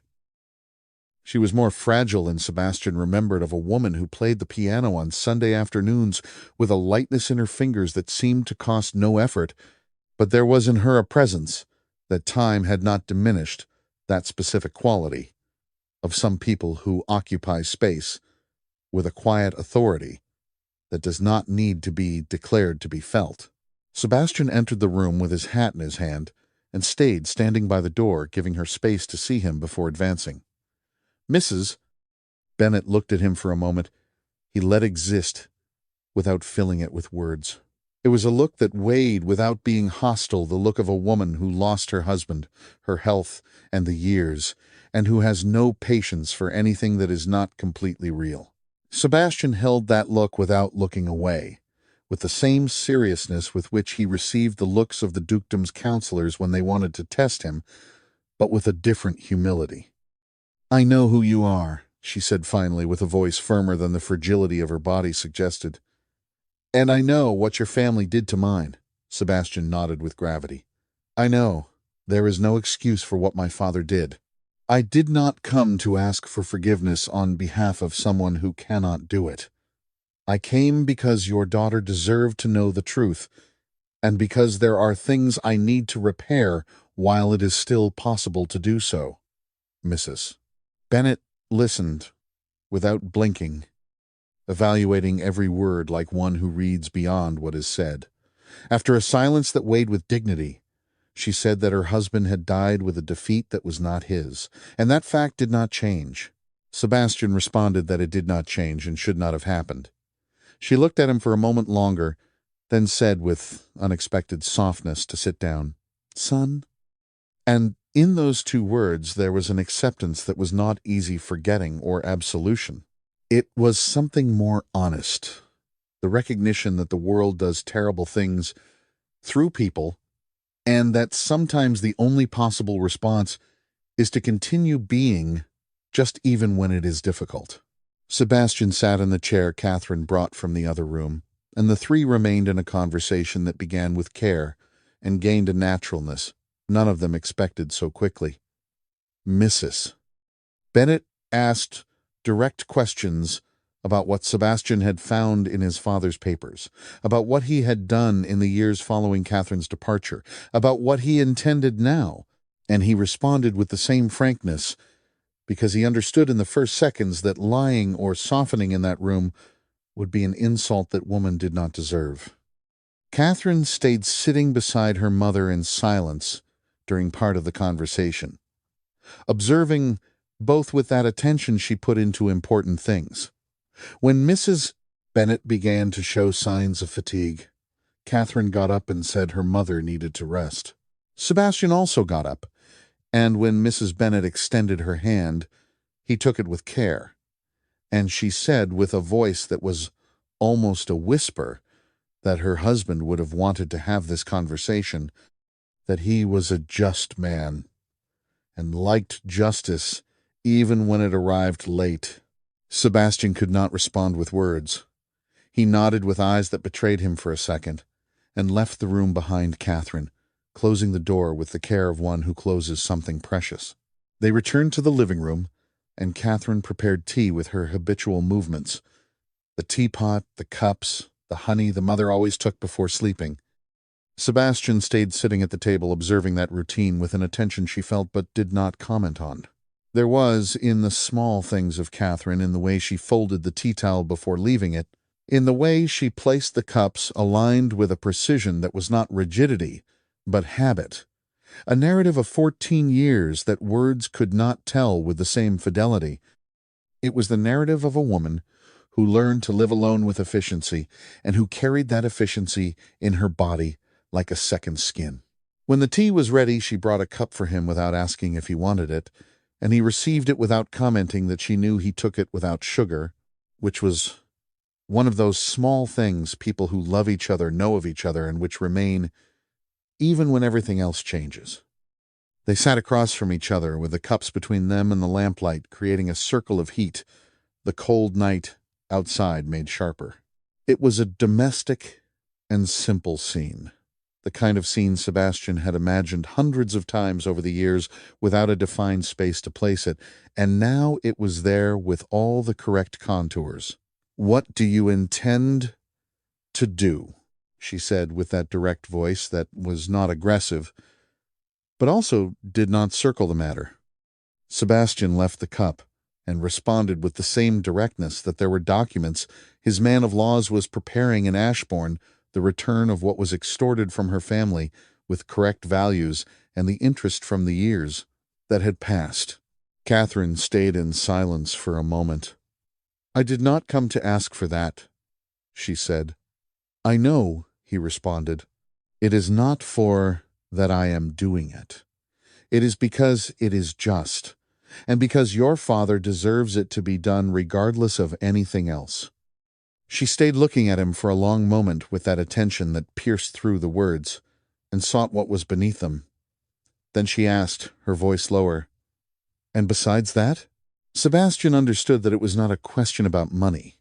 It was a question about the rest, about what was beyond the financial repair, about what he was doing in that small town, sitting at her table with a cup of tea and those eyes that hadn't learned to lie well.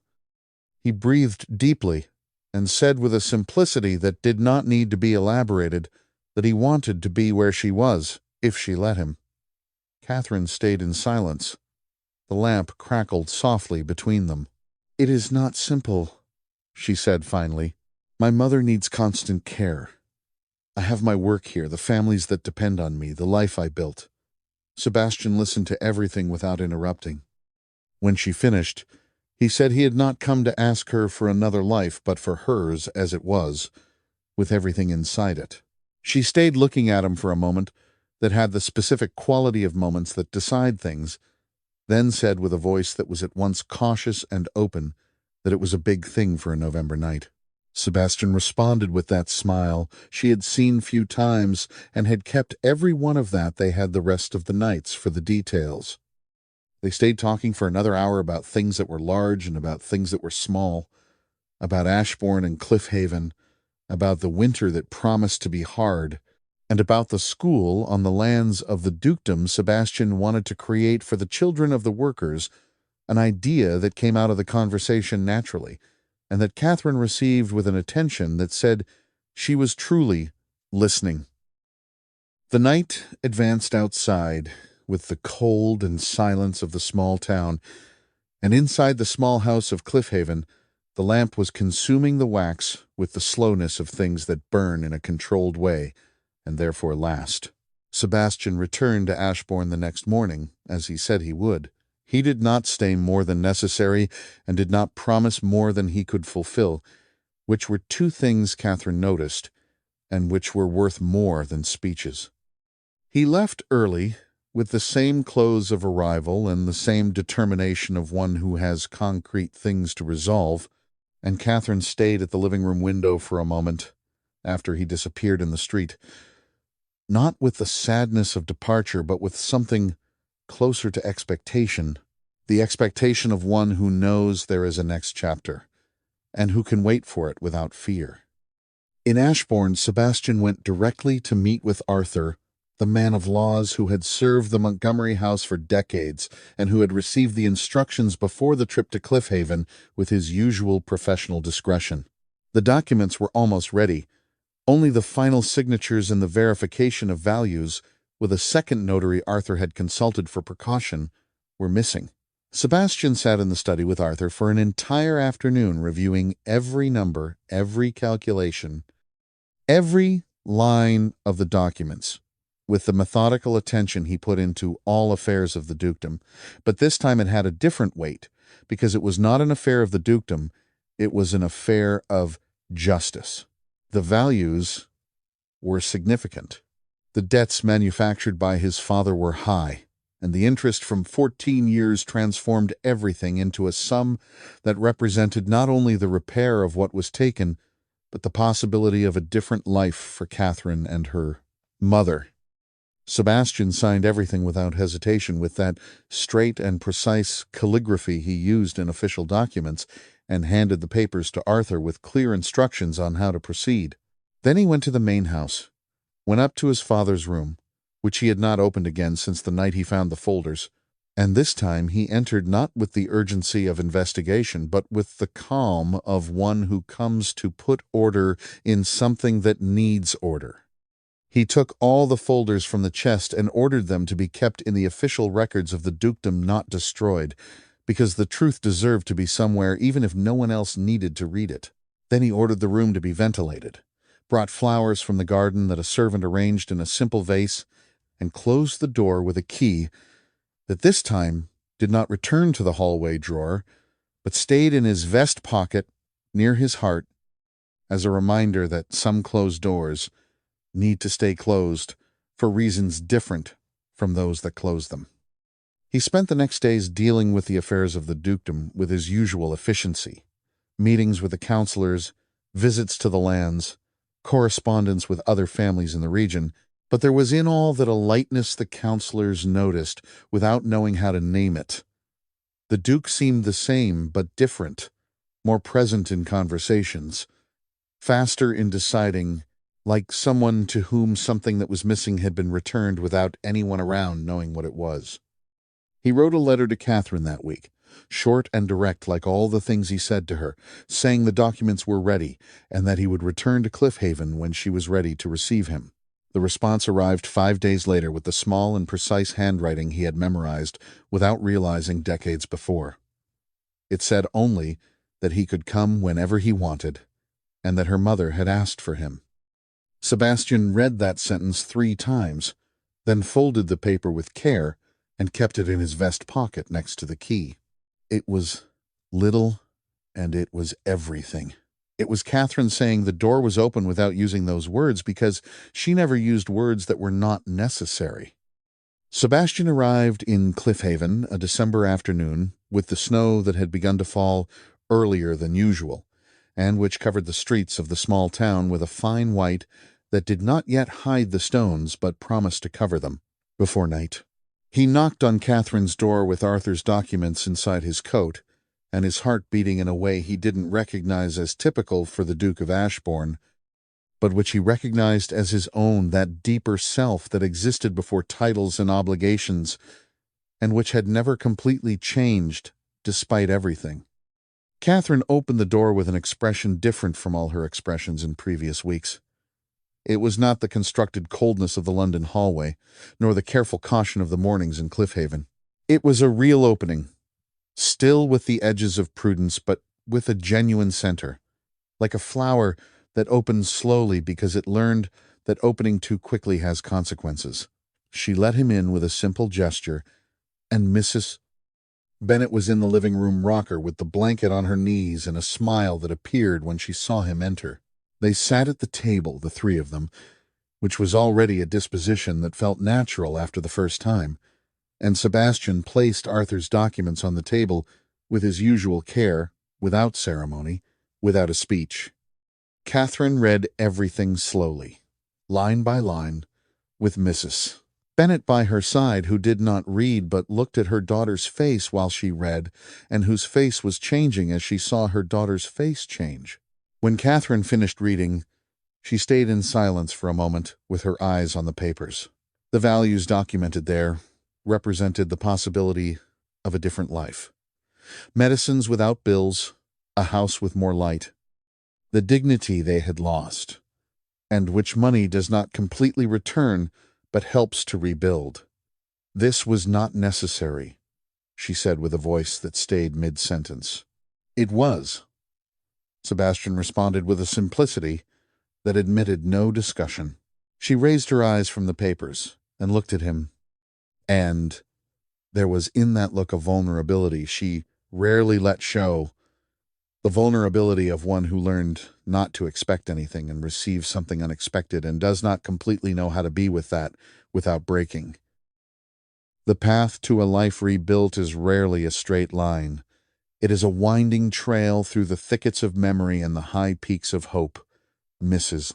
Bennet, watching everything from her chair with that quiet attention, said only, "Thank you, son." And in those two words, there was more than gratitude. There was the recognition that justice had arrived late, but it had arrived, and that was enough to breathe differently. Catherine let 2 tears run down her face without wiping them immediately, as if this time it was not worth fighting against them, and Sebastian stayed in silence on the other side of the table, letting that moment exist without invading it. He knew her well enough to know she didn't need words in that instant. She needed only space to be completely herself in front of someone who didn't demand she be anything else.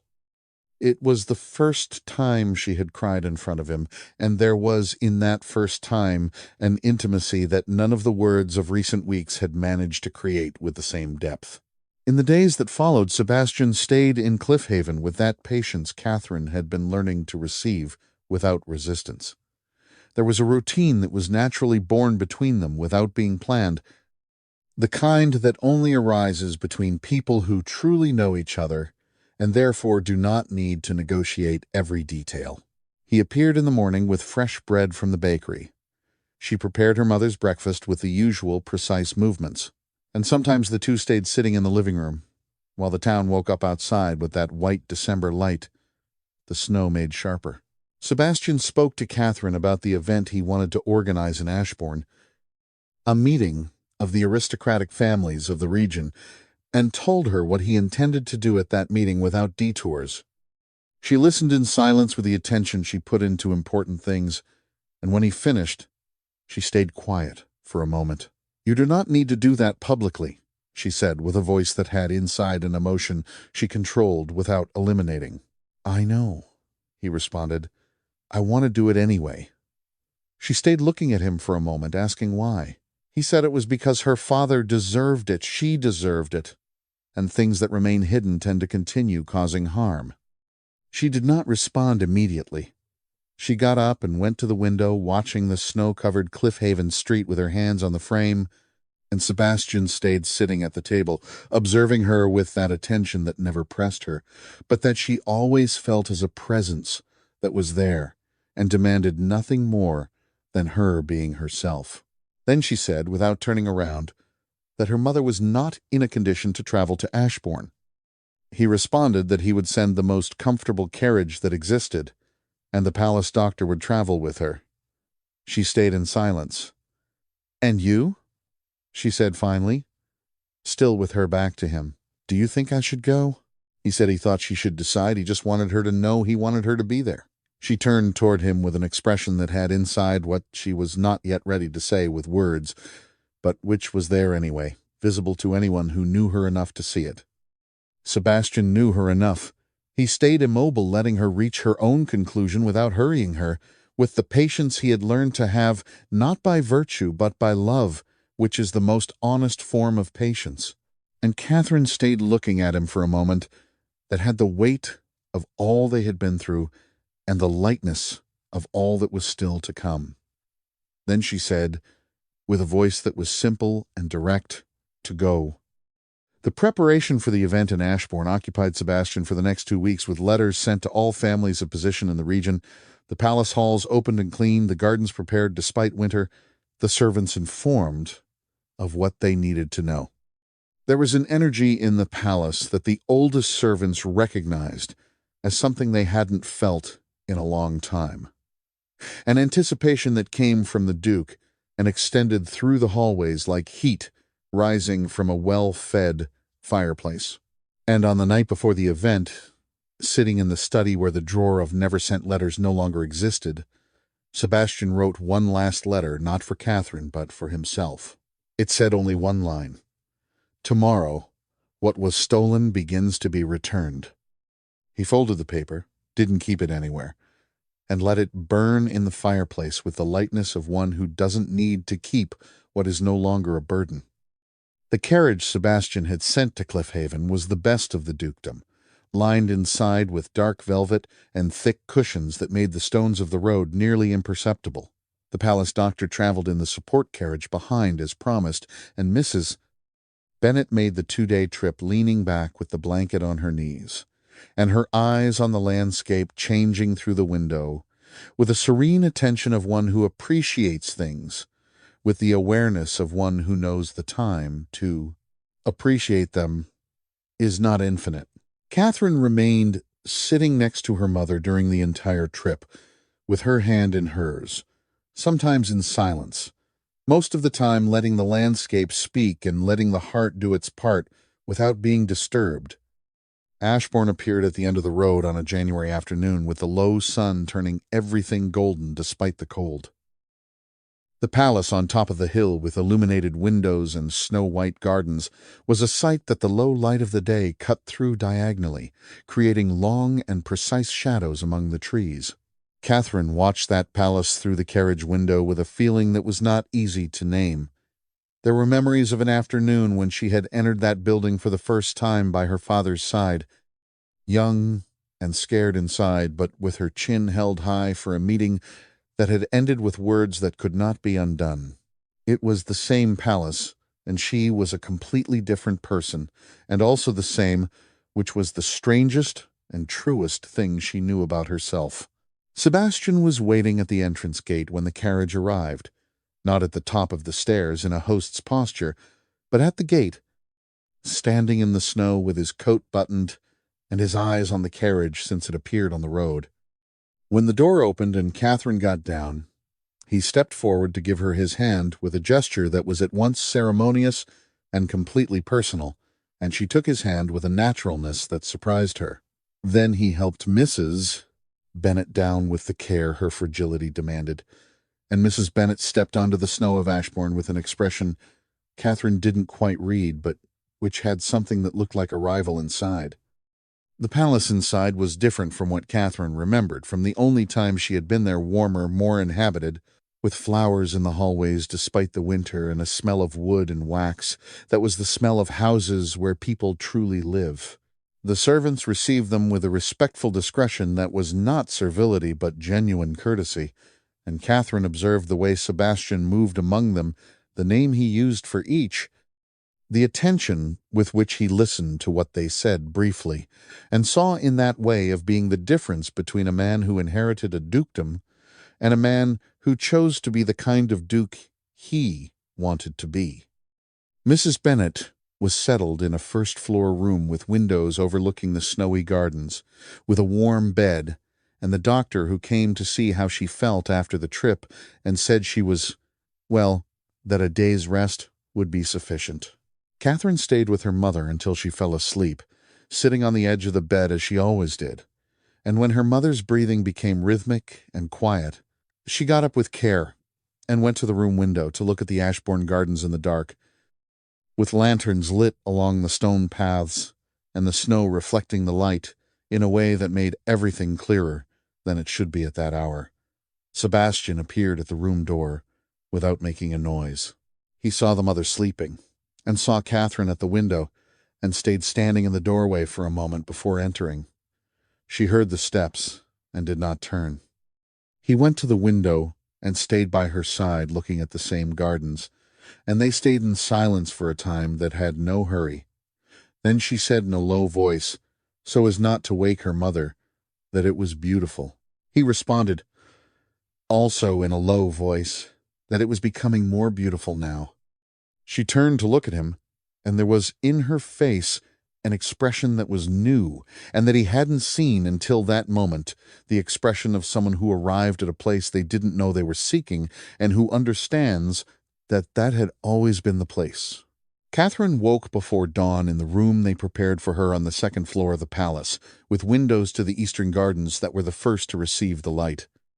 She stayed lying for a moment, with her eyes open on the room's ceiling, a higher ceiling than her house in Cliffhaven, and with a stucco molding the morning light was gradually revealing, and thought it was strange to wake up in a large room after so many years in a small one, not with nostalgia for the small room, but with the awareness that both were real, and that the life she had lived in Cliffhaven was no less hers for having been difficult.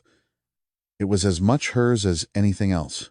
She got up, washed her face, put on the dark blue silk dress she had sewn herself for that occasion, with the best fabric she had kept, and gathered her hair with a simplicity that was her style because it always had been, not because she didn't know how to do it otherwise.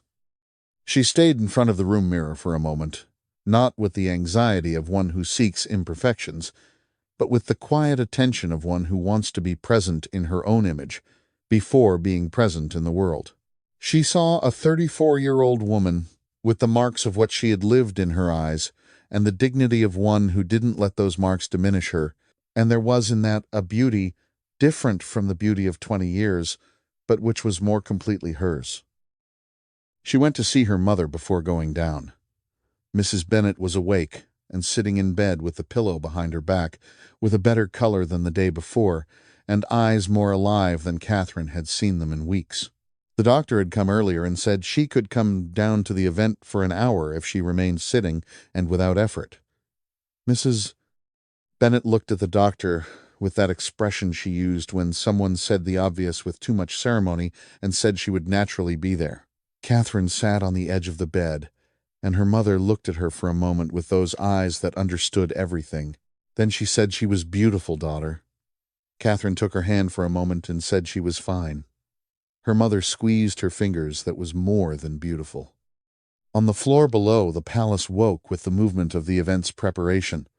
Servants carrying chairs and adjusting the table arrangement, flowers arriving from a climate-controlled greenhouse in the gardens, candles being placed in the chandeliers with those long sticks that reached the ceiling. Sebastian was in the center of all that with the quiet efficiency of one who knows what he wants and doesn't need to raise his voice to get it. Giving brief instructions, the servants followed with the confidence of one who knows their lord's character. When he saw Catherine coming down the stairs, he stopped for a second, just a second, and in that second was everything he didn't say because it wasn't the time, but which she saw equally because she knew him by heart.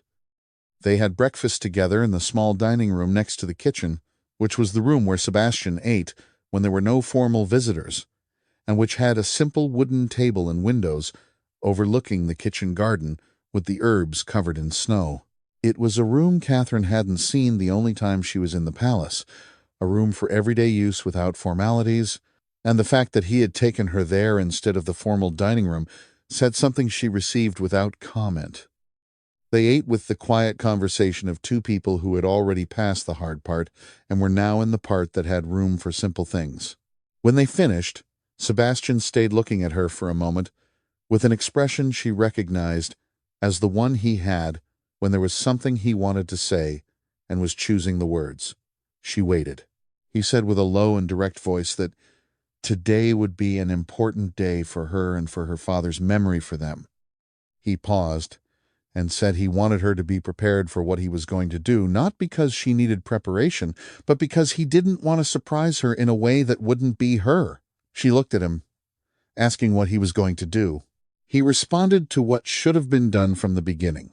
The guests arrived at Ashbourne throughout the afternoon, carriages lining up at the driveway among snow-covered trees with a regularity that showed there were no rejections of the invitation.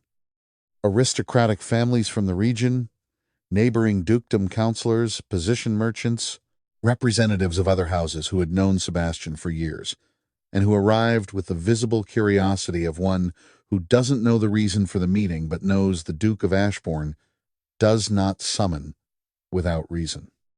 The main hall was illuminated as it hadn't been since Duke Roland's time, with all the chandeliers lit and the candles reflected in the mirrors, multiplied in infinite replicas that turned the light golden and ethereal, warm even in the heart of winter. The music came softly from the musicians on the elevated balcony, and the murmur of conversations grew with the arrival of each new family, that specific murmur of events where people still don't know what's going to happen, and therefore talk more than usual, as if the collective noise could discover the secret the host has not yet revealed. Catherine was standing at the large window, overlooking the snowy gardens with Mrs. Bennet sitting in a comfortable chair by her side that a servant had arranged with extra cushions and a blanket for her legs. The mother watched the room with clear and attentive eyes, and occasionally said something in a low voice to Catherine that made her smile slightly. It was a scene Sebastian found when he entered the hall after receiving the last guests, mother and daughter together by the window. He stayed a second standing at the door just to look at that scene before fully entering. There were people in the room who recognized Catherine from other times' faces that looked at her with an attention they tried to dissemble as courtesy. The daughter of Earl Edward Bennet present at a meeting at Ashbourne was an equation that didn't fit any narrative they knew, and therefore generated a curiosity the room's murmur couldn't completely contain. Catherine held the looks with her usual composure without seeking or avoiding them, with that quiet presence that occupied the space without claiming it.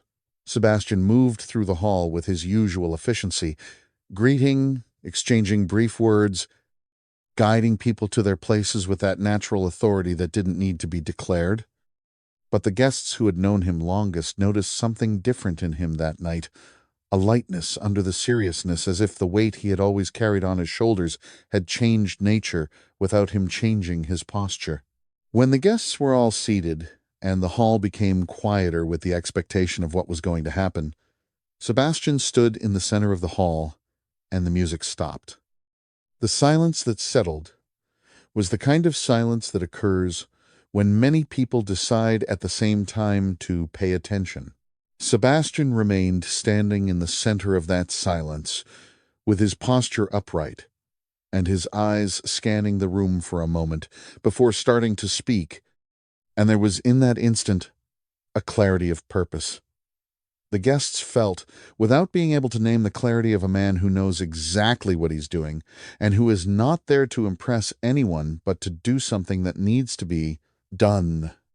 Sebastian began to speak with a clear voice that reached every corner of the hall without effort, with that direct diction that was his when there was nothing to filter between what he thought and what he said. He said he had gathered those families to do something that should have been done long ago. He said his father, Duke Roland Montgomery, had committed acts against the Bennet family that were unjust and dishonorable, manufactured debts, destroyed businesses, an honorable family systematically and deliberately raised to serve the dukedom's interests. He said the documents that proved it all were available for whoever wanted to see them, and said he had already taken concrete measures to financially repair what was possible to repair. The room was in absolute silence. Not the silence of someone who has nothing to say, but the silence of someone who is processing something they didn't expect to hear. The guests looked at Sebastian with different expressions. There were those who already knew part of the story and listened with the attention of someone confirming a suspicion. There were those who knew nothing and listened with the surprise of someone receiving information that reorganized what they thought they knew. And there were those who looked at Catherine by the window and began to understand why she was there.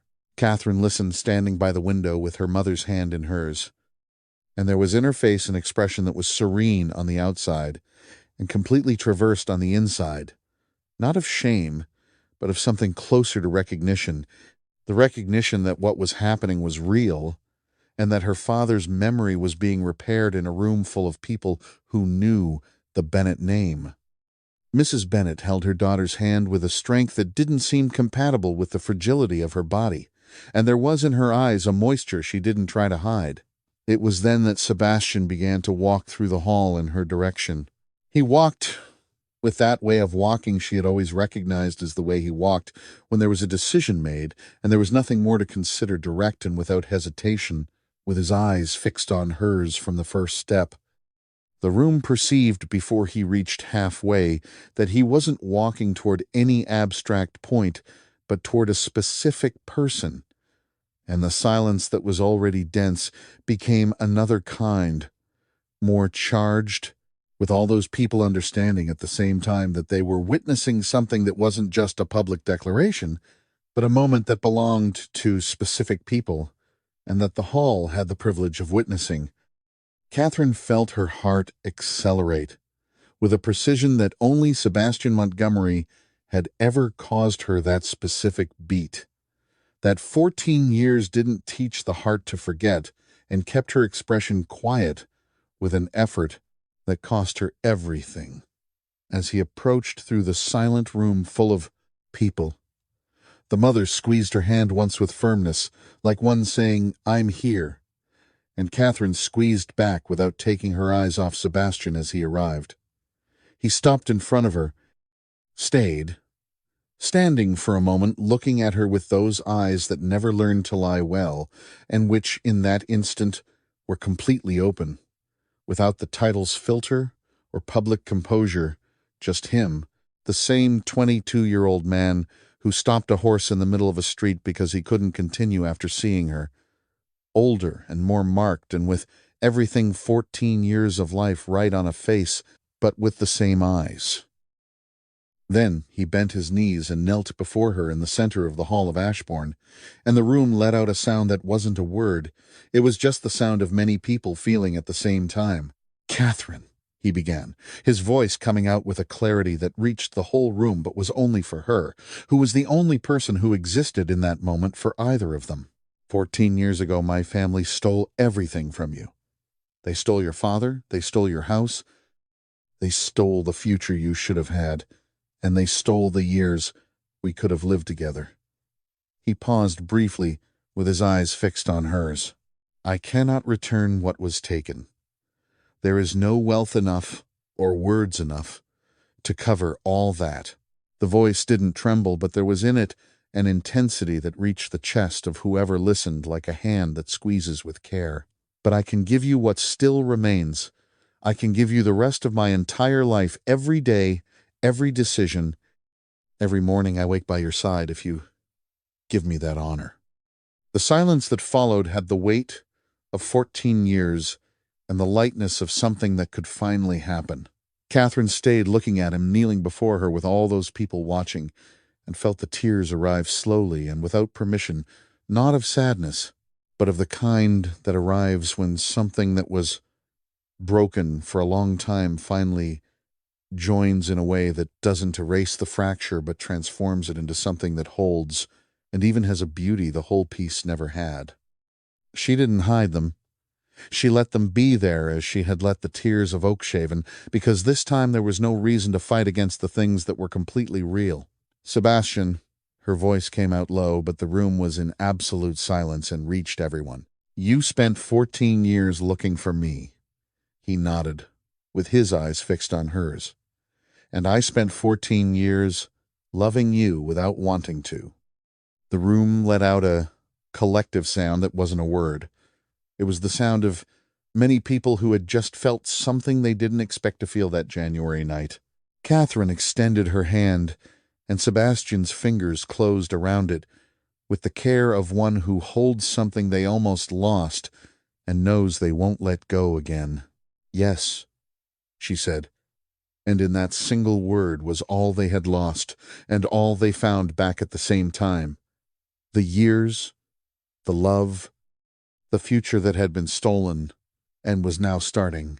Sebastian stood up slowly without letting go of her hand, and they stood in front of all those people with the perfect intimacy of two people who had just said the most important thing of their lives and who needed nothing else around for it to be real. The room applauded not the formal applause of business meetings, but the spontaneous applause of one who witnessed something true and cannot help but recognize it. Mrs. Bennet remained seated with her hands over her face and her shoulders shaking slightly, and Catherine turned to her mother and leaned down to hug her with a tenderness that made the whole room breathe deeply, at the same time mother and daughter at the center of that moment with all they had been through together and all that was ahead. When the last guests left, and the candles in the chandeliers were being extinguished one by one, with those long sticks that made the hall grow dark little by little, Sebastian and Catherine stayed alone in the great hall of Ashbourne, with the silence that remains after a night that changed things. The mother was resting in the first-floor room with the doctor satisfied with her state after the day's emotion.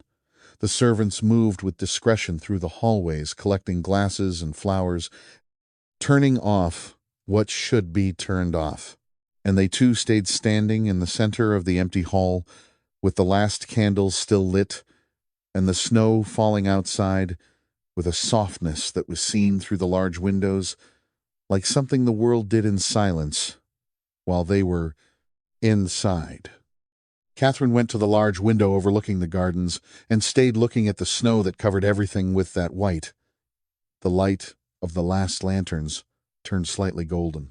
Sebastian went to her and stayed by her side, both looking at the same gardens, and there was in that being side by side a peace different from everything either had known in the last 14 years, not the peace of resignation or the peace of fatigue, but the peace of one who arrived at the right place after a road that was longer than it should have been. I'm afraid to wake up tomorrow and realize it was a dream, she said with a quiet voice that carried a real vulnerability, the vulnerability of one who learned with effort that good things sometimes end, and therefore receives them with a joy that always has a shadow of caution. Sebastian turned to her and said with a voice that wasn't an empty promise, but a fact that it wasn't a dream. She looked at him. I know, she responded, but the heart takes time to believe what the reason already knows. The frost on the window pane blurred the world outside, but the warmth between them was a steady, undeniable flame. He raised his hand and carefully moved a strand of hair that had loosened from the hairstyle, a small and completely intimate gesture she received by closing her eyes for a second. Just a second, like one finally allowing herself to receive something she had been waiting for a long time. They stayed talking for the next hours, first in the hall, and then in the small kitchen room where he had breakfast in the morning, with the fire lit and the smell of burning wood, and the two sitting across from each other with tea that cooled before being finished because there was too much to say and words didn't wait for the tea. They talked about the future, with the seriousness and lightness the important matters deserve when the people discussing them have already passed the worst, and know that what's ahead can be built with care and choice. They talked about her mother and the care, about Cliffhaven and about Ashbourne, about the school on the lands of the dukedom that Catherine received, with an attention that turned into ideas that turned into a conversation that lasted until late. When it was very late and the fire was low, Catherine said she needed to go to sleep. Sebastian accompanied her to the stairs and stayed standing at the base of the steps while she went up. Halfway up the stairs, she stopped and turned to look at him. He was below with his eyes raised to her, and there was in that look all they had been and all they would be, with the simple clarity of things that are completely real. She said in a low voice that reached him in the silence of the sleeping palace, "Thank you for not having stopped searching." He responded with the same low voice, "Thank you for having gone to see the priest." She smiled that rare smile that illuminated everything around and continued up the stairs. Sebastian stayed at the base looking at where she had been with a heart more whole than it had been in 14 years, listening to her steps in the first-floor hallway until they became silence. They married on a March morning when the Ashbourne snow was beginning to melt, and the first yellow daffodils were appearing among the grass of the gardens. It was a small ceremony as they both wanted, with Catherine's mother sitting in the front row with a new dress her daughter had sewn for the occasion, and eyes brighter than they had been in years. Father Matthew came from Oakshaven specifically, traveling 2 days with his habit wrinkled from the trip and a smile that said there was no other place in the world he'd rather be. When he spoke the words of the ceremony, his voice didn't tremble, but his eyes stayed on the two with an expression of someone who lit a candle for years, asking for something, and was now seeing that candle finally answered. Mrs. Bennet lived 4 more years surrounded by the comfort and love she had lacked for so long. In her last months she would sit in a rocker by the palace window overlooking the gardens with a shawl over her shoulders and her eyes on the landscape changing with the seasons white of winter, the explosive green of spring, the golden of summer, the orange and ochre of autumn. Catherine would stay by her side in the afternoons, and sometimes the mother would take her hand without saying anything, and they'd stay like that for hours, mother and daughter, with all the weight and all the lightness of what they had been through together. When she departed in a serene way with her daughter by her side, and Sebastian at the door's threshold, and there was in her expression a peace Catherine recognized, and which helped her let her go with the same dignity with which she had lived everything else. They had 2 children. The first, a boy named Edward, in memory of Catherine's father, came into the world an autumn morning with a voice that woke half the palace and a determination the mother recognized as hers, and the father observed with that mixture of pride and serene humor. That was the way he received things that surprised him. The second, a girl named Mary in memory of Mrs. Bennet, was born 2 years later with Sebastian's dark eyes and Catherine's quiet attention, and since she was little, she would sit in the gardens to look at the flowers with a concentration that made the father smile, and the mother recognized in herself with a tenderness that had no name but filled the chest in a way she wouldn't change for anything. Ashbourne was changing over the years, with Catherine's presence in ways that weren't planned but occurred with the naturalness of things that belonged to a place from always and were only waiting to arrive. The school on the lands of the dukedom opened in the spring of the first year of marriage, with children arriving in the morning with notebooks under their arm and leaving in the afternoon with heads full of things no one in their family had had the chance to learn before. Catherine taught sewing to the girls who wanted to learn a trade, not out of obligation, but because she knew what it was to need a skill to stand in the world, and she wanted others to reach that need prepared. Sebastian and Catherine aged together with the grace of people who chose well and know they chose well, not in an arrogant way, but in a grateful way, with the awareness that what they have was conquered at a price neither forgets, and which therefore they value with an attention that doesn't diminish with the years. There was in the Ashbourne mornings a routine that was theirs. Breakfast in the small kitchen room, even when there were reasons to be in the formal dining room. Walks through the gardens on Sunday afternoons when the weather allowed, the room window where they stayed, the 2 of them, sometimes in silence, watching the night fall over the dukedom fields. They were simple things, and they were everything. They kept the letters in a wooden box on the nightstand, the ones he had written during business trips, and those she had responded with the small and precise handwriting he had memorized without realizing decades before. Sometimes on nights when the children were already sleeping and the palace was in silence, Catherine would open the box and read a letter aloud, and Sebastian would listen with closed eyes and a smile she knew as the smile he kept only for her. And there was in those nights a fullness that didn't need to be named to be completely real, the fullness of two people who lost much and who found the way back to each other, and who chose every day not to waste what destiny had the care not to let die. True dignity is not found in the titles we inherit or the wealth we accumulate, but in the quiet resilience of a soul that refuses to be diminished by injustice. Life often presents us with seasons of profound cold, where the winds of circumstance seem determined to extinguish the flicker of our hope. In those long winters we may find ourselves invisible to the world, performing labor that feels far beneath the dreams we once held. Yet it is precisely in that steadfast performance of duty that our truest character is forged.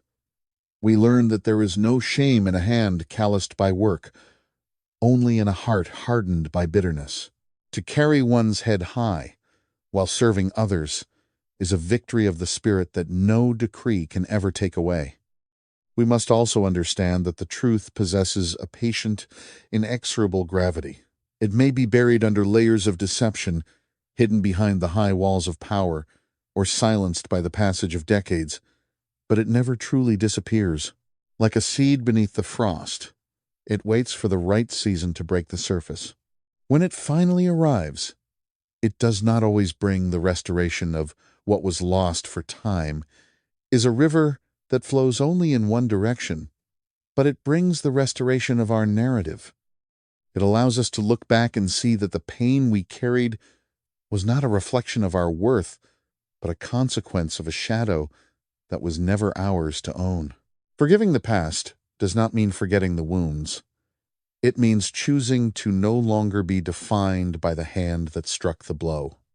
Love, in its most authentic form, is not merely a youthful fire. It is a long, quiet vigil. It is the ability to recognize a soul across the span of 14 years and see past the gray at the temples and the lines of weariness. It is the courage to say, "I am here," when the world says it is too late. For those of us who have walked the longer road, we know that the second chances of life are rarely as pristine as the first, but they are infinitely more precious, because we know exactly what it costs to find them. We learn to cherish the simple breakfast in a small room over the grandest banquet, and the silent presence of a loved one over the loudest praise of strangers. To live well is to remain open even when the world has given us every reason to close. It is to build schools where there was once only neglect, and to offer kindness where we once received cruelty. In the end, the legacy we leave is not the estates we manage, but the people we helped to stand a little straighter. We are the architects of our own peace, and while we cannot control the storms that break upon our shores, we can control the lighthouse we keep burning within. Let your truth be your anchor, your labor be your pride, and let your love be the quiet light that guides you home, no matter how many years the journey takes.